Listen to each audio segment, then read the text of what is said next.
नमस्कार मेरे प्यारे साथियों, विद्यापीठ के इस YouTube चैनल पर आप सभी का स्वागत है। NVS, EMRS, hostel warden, lab attendant, NVS lab attendant या फिर कोई ईएमआरएस एनवीएस के टीचिंग एग्जाम्स की तैयारी कर रहे हैं या सेंट्रल गवर्नमेंट के किसी भी एग्जाम की तैयारी कर रहे हैं, तो आप मेरे साथ जुड़कर इस विद्यापीठ परिवार पर अपनी तैयारी को बेहतरीन कर सकते हैं। मैं आपको बताना चाहूंगा कि मैं आपके इंडियन ज्योग्राफी के परिप्रेक्ष्य में जो टॉपिक्स हैं आपके सिलेबस में, उनको विस्तार पूर्वक यूट्यूब पर बहुत अच्छे से क्लियर करवाना चाहता हूं। ठीक है, वीडियो को कंप्लीट देखिएगा। उससे पहले मैं आपको कुछ छोटी सी जानकारी दे देता हूं। अक्सर आप मुझे पूछते रहते हैं कि सर हमें इसमें जो टेस्ट सीरीज है, देखो विद्यापीठ के परिवार पर जाएंगे आप, एप्लीकेशन, ये एनवीएस, ये ईएमआरएस और राजस्थान। ईएमआरएस में अभी हमने कोर्स लॉन्च नहीं किया है। ठीक है, यहां पर दिख रहा होगा जैसा कि आपको ये कोर्स टेस्ट सीरीज ऐसे ऐप में दिखेगा, नीचे कोने में एक ऑप्शन आएगा आपके सामने। ठीक है, उसमें मिलेगा टेस्ट पास, दिखेगा टेस्ट पास, TESTPASS। इस पे क्लिक करेंगे, 39 रुपए में आपको ऑल ओवर इंडिया के एग्जाम्स की क्या मिल जाएगी, 1 वर्ष का सब्सक्रिप्शन मिल जाएगा। ठीक है, 39 रुपए में, मात्र कितने रुपए में, 39 रुपए में आपको 1 वर्ष की वैधता के साथ आपको टेस्ट सीरीज का ये सब्सक्रिप्शन मिल जाएगा 39 रुपए में। इसमें लगभग अभी आपको 50+ एग्जाम्स की टेस्ट सीरीज मिलेंगी, जैसे कि आप CGL teaching, EMRS Rajasthan, NVS teaching exams में कैसे सवाल आए जो आपके पेपर में रिपीट हो सकते हैं, तो आप उनको देख सकते हो। ठीक है, मात्र 39 रुपए में बहुत सारे एग्जाम्स की अभी इसमें, जैसे एनवीएस लैब अटेंडेंट भी डलवा रहा हूं मैं आपको। ठीक है, वो भी आपको 3 वीक में इसमें ऐड हो जाएगा। ठीक है, ये हमने एक नया फॉर्मेट लाया है।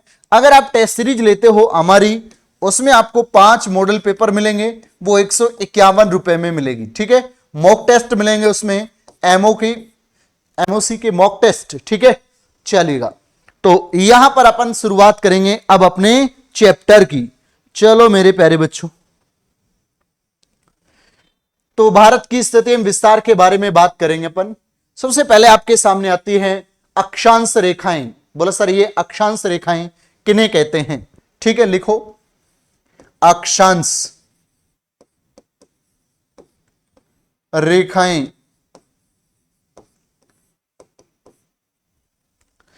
सीमा रेखा बहुत फेमस होती है ये लड़कियों के नाम। आप सभी को पता है भूमध्य रेखा के समानांतर खींची गई काल्पनिक रेखाएं अक्षांश रेखाएं कहलाती हैं। भूमध्य रेखा के समानांतर खींची गई काल्पनिक रेखाएं भूमध्य रेखा के समानांतर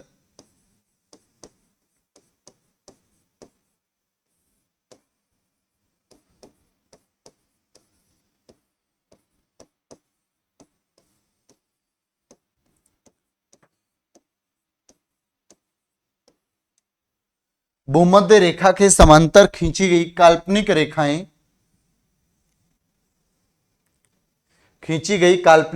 क्या कहेंगी? अक्षांश रेखा कहलाती हैं।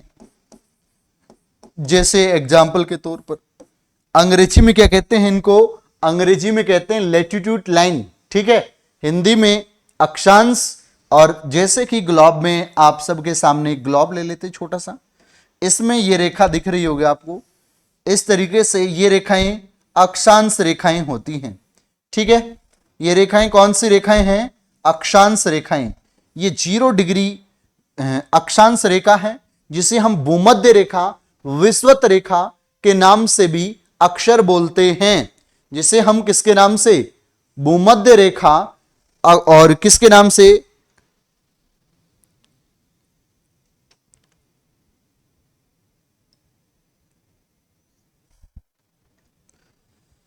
चलेगा, अगला बिंदु आपके बीच से लेता हूं, कौन सी? देशांतर रेखाएं। अब देखो, देशांतर रेखाएं सीधी खड़ी होती हैं उत्तर से दक्षिण की ओर उनका विस्तार होगा। उत्तरी ध्रुव और दक्षिणी ध्रुव, यानी कि आप सबको पता है कि उत्तरी ध्रुव से दक्षिणी ध्रुव को मिलाने वाली काल्पनिक रेखाएं देशांतर रेखाएं कहलाती हैं। ठीक है, उत्तरी ध्रुव से, यहां मैं बेसिक चीजें बता रहा हूं आपको अभी।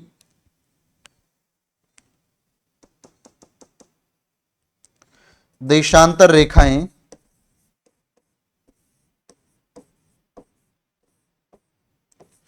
समय का निर्धारण भी होता है और इनकी दूरी कितनी होती है, बहुत सारे कॉन्सेप्ट हैं। अगर तुम लगातार बने रहोगे तो बहुत सारी चैप्टर वर्ल्ड ज्योग्राफी में वो चीजें मैं आपको कवर करवाता हूं। ठीक है, तो यहां अभी नॉर्मल बेसिक चीजें बता रहा हूं, ध्यान देना, एक बार इनको समझेंगे तब आगे बढ़ेंगे अपन। देशांतर रेखाएं, उत्तरी ध्रुव, ठीक है, उत्तरी ध्रुव, ये उत्तरी ध्रुव है, ये दक्षिणी ध्रुव है। अब उत्तरी ध्रुव से दक्षिणी ध्रुव को मिलाने वाली काल्पनिक रेखा क्या कहलाएगी? देशांतर रेखा। उत्तरी ध्रुव से दक्षिणी ध्रुव को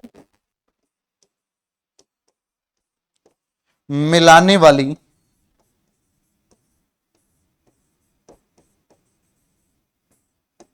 काल्पनिक रेखा,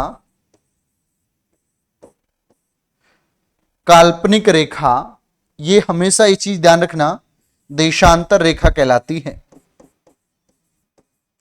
ये काल्पनिक होती हैं, कभी भी इनकी फिक्स नहीं है कि तुम्हें मिल जाएगी, चलो मैंने आज कर्क रेखा देखनी है, मुझे आज मकर रेखा देखनी है, मुझे आज देशांतर रेखाएं जो भी हैं अपनी 0 डिग्री देशांतर, 50 डिग्री देशांतर या फिर 23.5 डिग्री उत्तरी अक्षांश, कुछ भी देखना है, नहीं मिलेगा आपको कुछ भी। ठीक है, आप चाहे कितना ही घूम लेना, ये काल्पनिक रेखाएं हैं। अब इनके हिसाब से अगर अपन बात करें, ये 0 डिग्री है आपका, और ये कौन सा हो गया देशांतर के हिसाब से। जैसे आपको मैं यहां पर फिर से एक पेज ले लेता हूं, ये ग्लोब है, ठीक है, ध्यान देना, ये 0 डिग्री अक्षांश, इसे उत्तरी गोलार्ध कहेंगे, इसे दक्षिणी गोलार्ध कहेंगे। अब भारत किस में आएगा? उत्तरी गोलार्ध में आएगा। यहां पर अपना भारत है, ठीक है, भारत कहां पर है? उत्तरी गोलार्ध में। अब भारत के जितने भी अक्षांश होंगे, जैसे कि 8 डिग्री 4 मिनट, तो आप ये दक्षिण में हैं तो भी हम इसे उत्तरी अक्षांश बोलेंगे। क्यों? क्योंकि ये जितने भी अक्षांश है हिंदुस्तान के, ये उत्तरी गोलार्ध में होने की वजह से उत्तरी अक्षांश बोले जाएंगे। भाई भारत देश ही उत्तरी गोलार्ध में स्थित है, ठीक है। उसके बाद अपनी कर्क रेखा, ये 23.5 डिग्री उत्तरी अक्षांश हो जाएगी, ठीक है। ये क्या हो जाएगी? कर्क रेखा हो जाएगी, जो भारत के 8 राज्यों से गुजरती है। कौन सी रेखा? ये कर्क रेखा। तो 23.5 डिग्री दक्षिणी अक्षांश जो दक्षिणी गोलार्ध से गुजरेगी, ये कौन सी रेखा होगी? ये मकर रेखा होगी। कौन सी? मकर रेखा। ध्यान रखना, कर्क रेखा, मकर रेखा, भूमध्य रेखा, तीनों आप सबको क्लियर होनी चाहिए। ये किस महाद्वीप से तीनों रेखाएं गुजरती हैं? अफ्रीका महाद्वीप से कर्क रेखा, मकर रेखा और विषुवत रेखा, तीनों रेखाएं गुजरती हैं, ठीक है।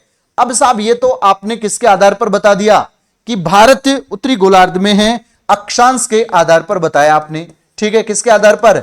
अक्षांश के आधार पर। अब आप हमें बताओ देशांतर के आधार पर। तो देखो, देशांतर के आधार पर अपन देखें तो ये 0 डिग्री देशांतर रेखा है, जो ग्लोब को 2 भागों में बांटती है, एक तो पश्चिमी और एक पूर्वी गोलार्ध। ये पश्चिमी गोलार्ध है, ठीक है। ये क्या है? पश्चिमी गोलार्ध और ये पूर्वी गोलार्ध। याद रखना, अब आपका भारत किधर है? यहां आपका भारत है, ये मान के चलिएगा। सपोज दैट ये इतना ज्यादा ले लिया मैंने, ठीक है। ये भारत है। अब भारत किस गोलार्ध में आया? पूर्वी गोलार्ध में। भाई देशांतरों की दृष्टि से भारत किस गोलार्ध में? पूर्वी गोलार्ध में। अब भारत के जितने भी देशांतर होंगे, जैसे कि आप सबको पता है 69 डिग्री 30 मिनट से, सॉरी ये राजस्थान का है बच्चा, याद रखना ये राजस्थान का जाएगा। 68 डिग्री 7 मिनट से 97 डिग्री 25 मिनट, ठीक है। ये देशांतरीय विस्तार किसका है? भारत का है, ठीक है।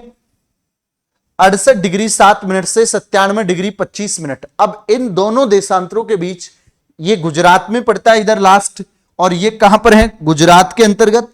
और ये गुजरात और ये अपना किबुथु अरुणाचल प्रदेश, किबुथु अरुणाचल प्रदेश, ठीक है। पर हम इसे क्या बोलेंगे? इसे भी हम पूर्वी देशांतर ही बोलेंगे, और उसे भी हम पूर्वी देशांतर बोलेंगे।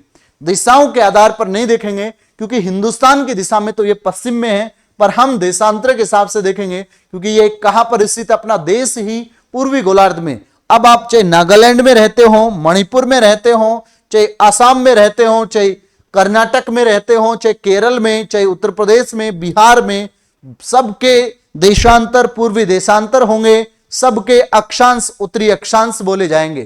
तो इस बात से आपको बहुत अच्छे से क्लियर होगा।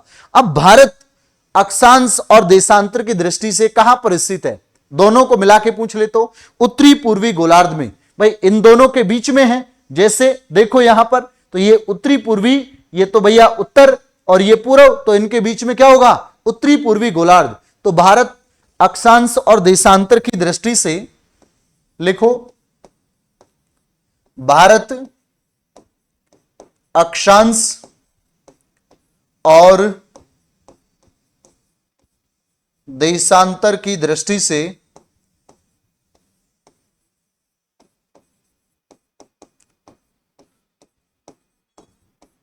उत्तरी गोलार्ध में है, सॉरी उत्तरी पूर्वी गोलार्ध में है।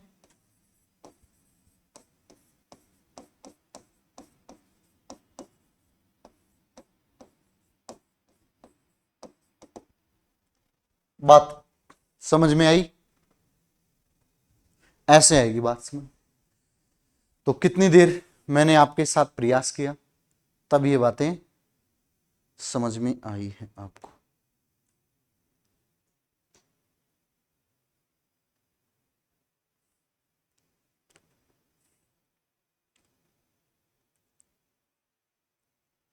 चलो अब मैं इंडिया का मैप बना के कुछ चीजें समझाता हूं बहुत अच्छे से। और भी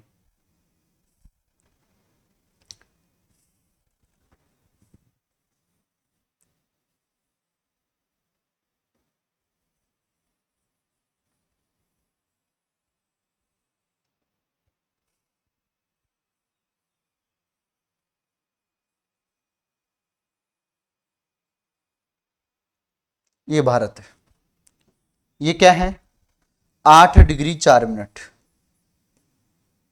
उत्तरी अक्षांश होगा। ये क्या है, 37 डिग्री 6 मिनट उत्तरी अक्षांश। ये क्या हो गया, अक्षांशीय विस्तार। क्या होगा, अक्षांशीय विस्तार। अब बहुत सारे बच्चे मुझे ये कहेंगे कि अभी आपने ये कहा कि खड़ी रेखाएं देशांतर रेखाएं होती हैं, खड़ी रेखाएं देशांतर रेखाएं होती हैं, आडी रेखाएं अक्षांश रेखाएं होती हैं। अब आपने खड़ी रेखा को अक्षांश रेखा बता दिया। बेटा समझो, अगर आपके हाथ के बीच में रखूं मैं ग्लोब में इसको उठा के, तो ये आडी रेखाएं होंगी, ना कि खड़ी रेखाएं होंगी। यहां से देखो इधर, ये फिट हो जाएगा, ऐसे होंगी खड़ी रेखाएं। भाई इधर आएंगी खड़ी रेखाएं, तो ऐसे थोड़ी आएंगी, ऐसे तो ऐसे जाएंगी रेखाएं, तो इनके बीच में है।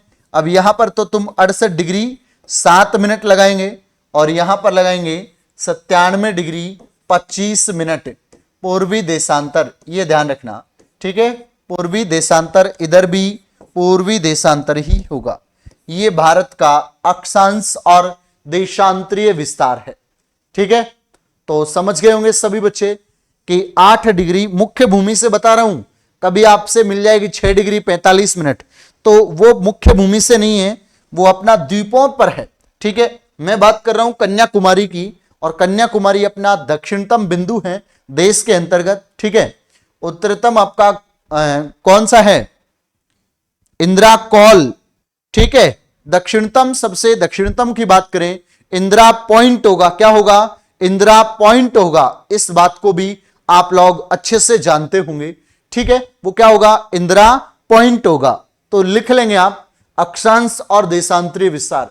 भारत का मुख्य भाग 8 डिग्री 4 मिनट उत्तरी अक्षांश से 37 डिग्री 6 मिनट उत्तरी अक्षांश के मध्य स्थित है, तथा देशांतरीय विस्तार 68 डिग्री 7 मिनट पूर्वी देशांतर से लेकर 97 डिग्री 25 मिनट पूर्वी देशांतर तक, पूर्वी देशांतर के बीच में स्थित है।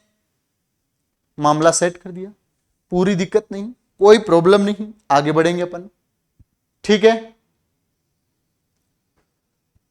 अब साहब देशांतरों से क्या होता है, समय का निर्धारण होता है, टाइम का, जीएमटी के आधार पर अपन समय निकालते हैं। एक देशांतर बराबर 4 मिनट। अब अपन ये निकालेंगे कि देशांतरों का अंतर कितना है, तो उससे अपन क्या निकाल सकते हैं, समय। ठीक है, देखो आप सभी के पास में पता है कि एक देशांतर बराबर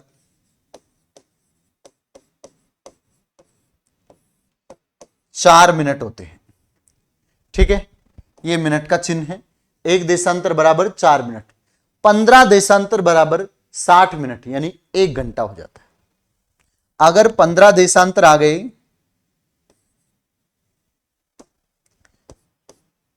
तो हमें 60 मिनट करने में कोई दिक्कत नहीं है, यानी 1 घंटा हॉर्स। अब आती है बात भाई 68 डिग्री 7 मिनट से, ये डिग्री का चिन्ह है, मिनट का, 97 डिग्री और 25 मिनट, तो इसको घटाएंगे 29 डिग्री 18 मिनट आ जाएगा। अब इसको गुणा करेंगे 4 से। ठीक है, कर लो गुणा, 156 मिनट निकल कर आएगा लगभग, आप गुणा करेंगे तो। ठीक है, जब गुणा करेंगे आप लगभग 156 मिनट। अब आपसे कहेगा कि ये स्थान है गौर माथा गुजरात, गौर माथा गुजरात में पड़ता है, और ये स्थान है किबुथु अरुणाचल प्रदेश में, किबुथु अरुणाचल प्रदेश में। तो अब इनमें यहां से और यहां, अगर सूर्य उदय यहां होता है तो यहां कब होगा, 6 बजे यहां सूर्य उदय होता है, तो लगभग यहां पर 8 बजे सूर्य उदय होगा। भाई लगभग में आप 2 घंटे मान के चलते हैं अपन। ठीक है, तो इनमें 2 घंटे का अंतर आ जाएगा भैया। कितने घंटे का, 2 घंटे का। बहुत बार पेपर में पूछ लेता है कि अरुणाचल प्रदेश के किबुथु में सूर्य उदय 6 बजे होता है, तो बताओ गुजरात के गौरमाथा में सूर्य उदय कितने बजे होगा, 8 बजे होगा। ठीक है, 2 घंटे का फर्क है पश्चिम से पूर्व में। ये बातें आप सबको लगभग पता होनी चाहिए। ठीक है, अब आती है बात कि सर भारतीय मानक समय रेखा के परिप्रेक्ष्य में बात करें तो अच्छा बिंदु है ये। जीएमटी आपको समझ में आ गया, टाइम कैसे निकालेंगे, इसमें कोई प्रॉब्लम नहीं है, 4 से गुना कर देना। कुछ बच्चे 29 को 4 से गुना करेंगे, फिर 18 को भी 4 से गुना करेंगे, फिर 18 क्या है, ये मिनट है मेरे प्यारे साथियों, तो इनको हम सेकंड से मिनट वापस बनाना पड़ेगा। तो थोड़ा सा कैलकुलेशन में तुम्हें नहीं समझ में आया तो बता देता हूं। 18 गुणा 4 करेंगे, 18 गुणा 4 72 होता है। अब 72 में आप 60 का भाग देंगे, क्योंकि मिनट बनाएंगे, ये सेकंड बन गई अब। ठीक है, तो कितने बन जाएंगे, 1 मिनट और 12 सेकंड। ठीक है, तो इस तरीके से एक आपका 100 मतलब 1 घंटा 56 मिनट 12 सेकंड ऐसे कुछ निकल कर आ जाएगा। तो चिंतित मत होना, लगभग अपन 2 घंटे ही बोल दिए उसको। ऑब्जर्वली नॉर्मली इस चीज में आपको कोई डाउट नहीं होना चाहिए। आगे बढ़ता हूं मैं। अब मैं लेता हूं भारत की मानक समय रेखा। शायद आप इस जीवन में नहीं भूलेंगे, शायद आप इस जीवन में उसे नहीं भूलेंगे, भारतीय मानक समय रेखा को। बोले सर कैसे, ध्यान दो। भारतीय मानक समय रेखा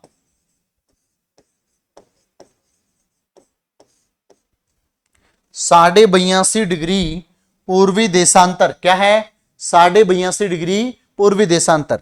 ठीक है, चलो भारत में इलाहाबाद के नैनी के समीप, इलाहाबाद के, भारत में लिखो एक लाइन, भारत में इलाहाबाद के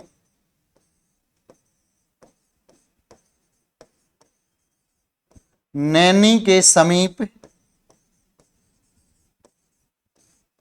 भारत में इलाहाबाद के नैनीताल, आपने सुना होगा, ये नैनी है, नैनी के समीप से गुजरने वाली 82.5 डिग्री पूर्वी देशांतर स्थानीय समय के स्थानीय समय को भारत की मानक समय रेखा कहा जाता है। ठीक है, के समीप से गुजरने वाली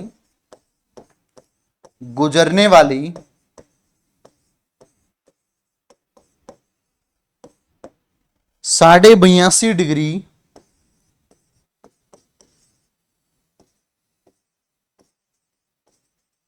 पूर्वी देशांतर रेखा को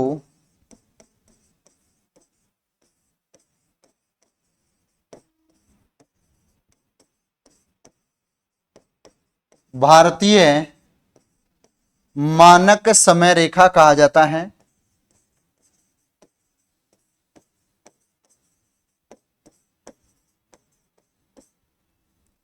यह भारत के कितने राज्यों से गुजरती है? 5 राज्यों से गुजरती है। अब उनको कैसे याद करेंगे? सबसे इंपॉर्टेंट फैक्ट यही है भाई, भारत के कितने राज्यों से गुजरती है? 5 राज्यों से। उनको याद करने का फैक्ट मैं आपको बताऊंगा, बहुत अच्छी ट्रिक है। यूपी एमपी की छत से उड़ा आंध्र प्रदेश। ठीक है, तो आप सभी को यह तो पता हो गया कि भारत की मानक समय रेखा क्या है, 82.5 डिग्री पूर्वी देशांतर। यहां भी लिख देता हूं 82.5 डिग्री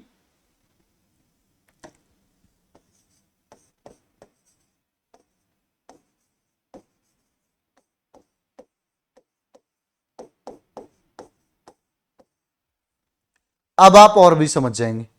ट्रिक लिखो, मेरी बहुत शानदार बनाई हुई ट्रिक है। यूपी एमपी की छत से उड़ा आंध्र प्रदेश।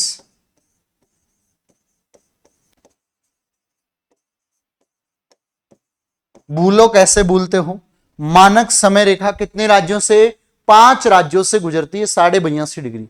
भूलने का कोई सवाल नहीं है यहां पर अपने पास, क्योंकि ये है यूपी। क्या है? यूपी। ठीक है, ये है अपना एमपी। ठीक है गुरुजी, छत से बनेगा छत्तीसगढ़। क्या बनेगा? छत्तीसगढ़। ठीक है, क्या बन जाएगा? छत से छत्तीसगढ़। याद रखना। तो भाई उड़ा से क्या बनेगा? ओडिशा। इसे उड़ीसा भी कहते हैं, आजकल इसे क्या कहते हैं? ओडिशा भी बोल देते हैं। ठीक है, ओडिशा या उड़ीसा। और आंध्र प्रदेश से आंध्र प्रदेश स्वयं बन जाएगा। तो इस तरीके से इनका क्रमांक भी है, सबसे पहले यूपी, फिर एमपी, फिर छत्तीसगढ़, फिर उड़ीसा और आंध्र प्रदेश। बताओ मानक समय रेखा में कोई प्रॉब्लम आई क्या? तो बताओ, ये चीजें आसानी से समझ में आ रही होंगी बहुत अच्छे से। अब आती है बात आपके बीच में कि कर्क रेखा गुजरने वाले कौन कौन से राज्य हैं। भाई कर्क रेखा भारत के कितने राज्यों से गुजरती है? अगला बिंदु लिखेंगे कर्क रेखा से गुजरने वाले राज्य।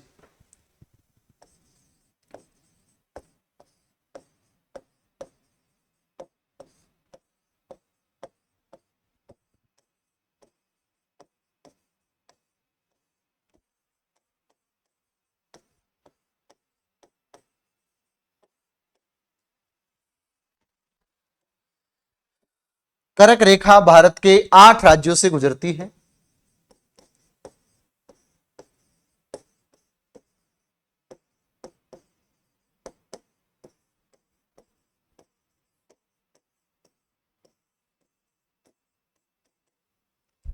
इसकी ट्रिक है मित्र छगुराम झाप।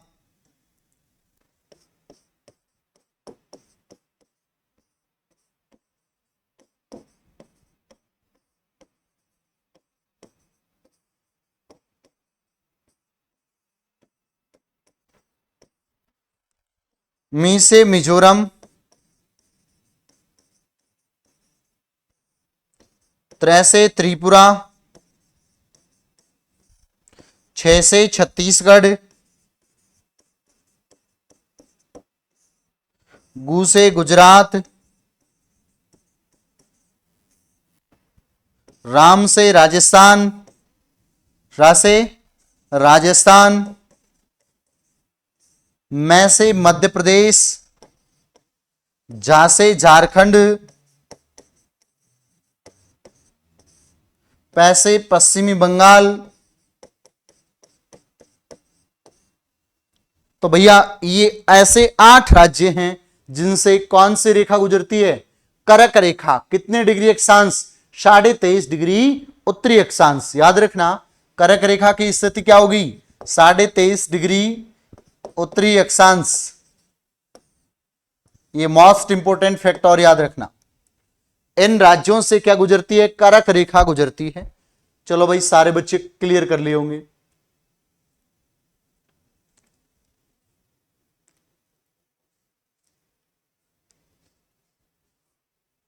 अब आपसे एक सवाल और पूछता है एग्जामिनर, बताओ उत्तर, दक्षिण, पूर्व और पश्चिम के बिंदु क्या है?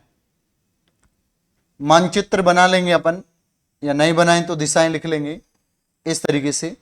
यहां गुजरात में गौरमाथा है। ये कहां पर पड़ता है? गुजरात में। ये पश्चिम का सबसे पश्चिमतम बिंदु है। कई जगह तुम्हें सर्करिक भी मिल सकता है। यहां किबुतु है। ये अरुणाचल प्रदेश में पड़ता है।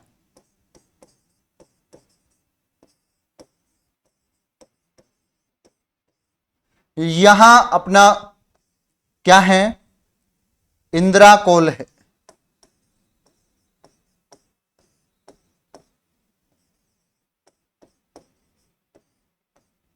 लद्दाख के अंतर्गत पड़ता है। इधर अपना कन्याकुमारी है। और इससे भी नीचे जाएंगे तो इंदिरा पॉइंट मिलेगा।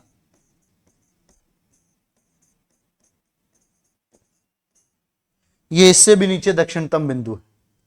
ठीक है, इंदिरा पॉइंट अंडमान निकोबार द्वीप समूह में चलेंगे तो अपन और नीचे।